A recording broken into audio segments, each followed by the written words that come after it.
তো বন্ধুরা, আপনারা কি কখনো জল দেওয়া ভাত বা পান্তা ভাতের সাথে চিকেন কষা খেয়েছেন? না খেলে অবশ্যই একবার বানিয়ে খেয়ে দেখবেন। কিন্তু এইভাবে বানিয়ে খেলে আশা করি খুব ভালো লাগবে। এই গরমের মধ্যে মানে খুব হালকা পাতলা অল্প তেল মশলা দিয়ে রান্না করছি আমি, অথচ খেতে স্বাদও হবে দুর্দান্ত। তো দেখতে থাকুন আমি কিভাবে বানাচ্ছি। প্রথমে আমি গ্যাস অন করে কড়া বসিয়ে দিয়েছি এবং তাতে দিয়ে দিয়েছি কিছুটা পরিমাণ সর্ষের তেল। তো সর্ষের তেল দেওয়ার পর তেল গরম হয়ে গেছে, আমি এই দুটো শুকনো লঙ্কা আমি দিয়ে দিলাম আর একটা তেজপাতা দিয়ে দিলাম।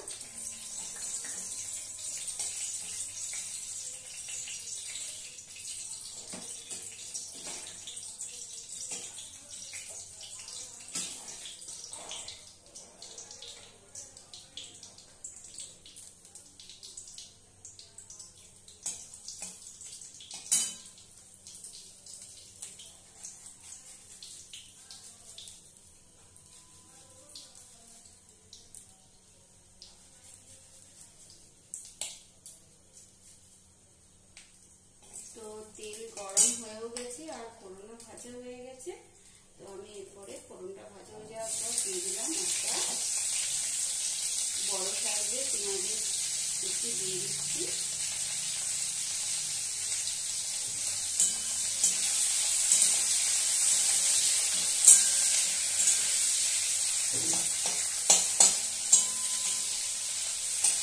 এর সাথে সেরা কাঁচা লঙ্কা দুটো দিয়ে দিলাম। তো এটা ভাজা হতে থাক, ততক্ষণ আমি এবার নিয়ে নিচ্ছি এই এক টুকরো আদা। এখানে 300 গ্রাম মতো চিকেন আছে, বেশি নেই। আর এই একটা পেঁয়াজ আমি কুচিয়ে দিয়েছি, আর একটা পেঁয়াজ আমি নিয়ে নিয়েছি, আমি গ্রেট করে দেব। আর কিছুটা পরিমাণ রসুন নিয়ে নিয়েছি আমি, এই রসুনগুলো আমি গ্রেট করে নিচ্ছি।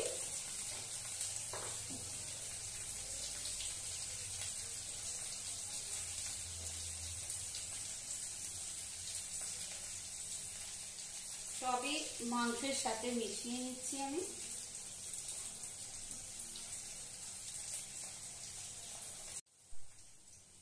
তো বন্ধুরা, এই যে গ্রেট করা আদা, রসুন আর পেঁয়াজটা আমি খুব ভালোভাবে নুন হলুদ দিয়ে একসাথে সব মাংসটাতে মিশিয়ে নিয়েছি। এর মধ্যে নুন হলুদও দেওয়া হয়ে গেছে। তো পেঁয়াজটাও খুব সুন্দর ভাজা হয়ে গেছে। এবার আমি এই মাংসটা এখানে অ্যাড করে দিচ্ছি।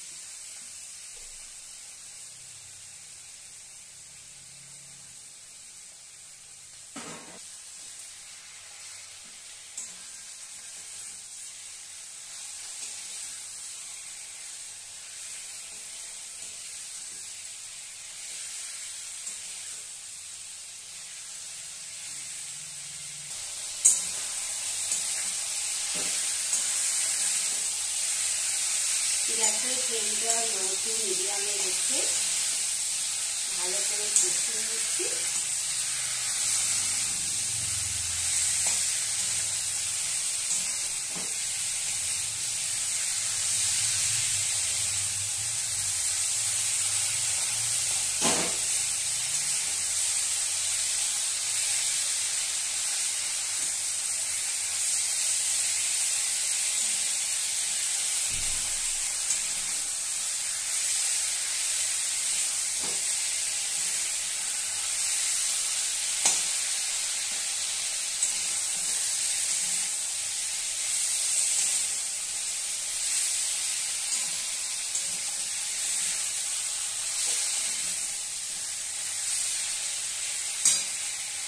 এই মশলাগুলো লেগেছিল, এটা আমি একটু ধুয়ে জল দিয়ে দিলাম খুব সামান্য পরিমাণ।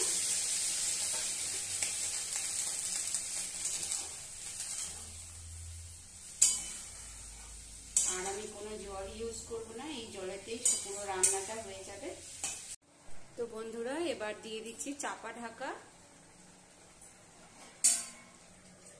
10-15 মিনিট আমি এরকম চাপা দিয়ে রাখবো আর গ্যাসের ফ্লেমটা লোতেই রেখে দেবো।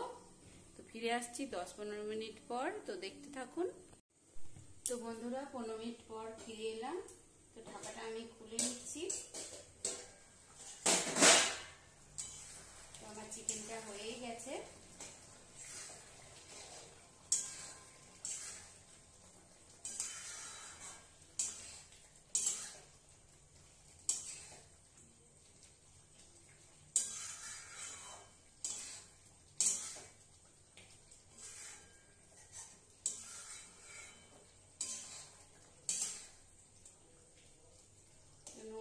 একটু চেক করে নিচ্ছি।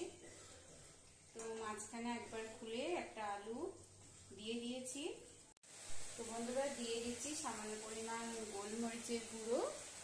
তো গোলমরিচের গুঁড়ো আমি এখানে অ্যাড করে দিচ্ছি, খুব সামান্য পরিমাণে দিলাম, বেশি দিলে ঝাল হয়ে যাবে, কারণ মাংসের পরিমাণটা খুবই অল্প। আর গোলমরিচের গুঁড়ো খাওয়া খুবই উপকারী।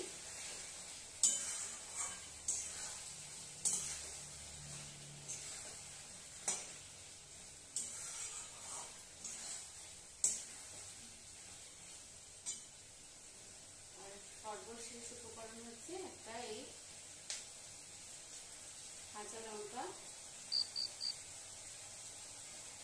আমি এইভাবে ভেঙেই দিই, এতে করে কাঁচা লঙ্কার গন্ধটা খুব ভালো মিশে যায় তরকারির মধ্যে বা যে কোনো আইটেমের মধ্যে।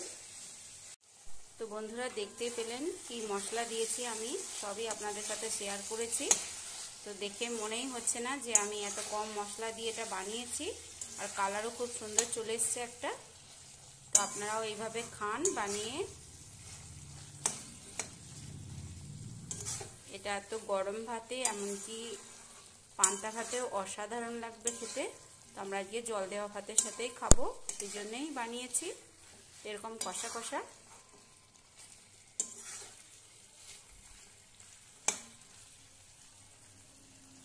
তো বন্ধুরা হয়ে গেছে, এবার আমি বন্ধ করে দিচ্ছি গ্যাস।